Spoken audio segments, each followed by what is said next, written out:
अस्सलाम वालेकुम। मेरा नाम मोहम्मद नहीफ है जी। मैं गोलियां का कारोबार करना ते चौक में बह के मैं गोले बेचना ते मैंने शदीद दर्द होई है, हरनियां का मसला बनया ते डॉक्टर मेरा बड़ा ऑपरेशन किया हरनियां का ते जो कुछ आई सरमाया मैं अपने ते ला चुका ते दवाइयां शवाइयां खा चुका जो भी आई। तो हुण मेरे को इन्नी गुंजाइश नहीं मैं अपनी बर्फ़ भी खरीद सकां। मैंने मंगया भी कोई शै नहीं देंदा बंदा ते मेरे को इन्नी गुंजाइश नहीं मैं शरबत भी लै सकां। मेरे को मेरे माई बाबा वडेरे ने ते भाईजान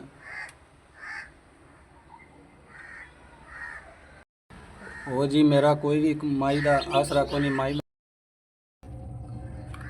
मेरे वीर भला होवे, अल्लाह चोखा देवे, वसदे रहो ते भला होवे। मैं हूँ कोई रंग लाँदा कोई शरबत लाँदा मेरा रिजक रोटी चल जाएगा। 5000 रुपया अपना लभ गया मैंने। मेरे वीरां जिउंदे रहो, वसदे रहो, तुहाडा दिता कबूल कर। जिउंदे रहो, साढ़े गरीबां दी मदद करो।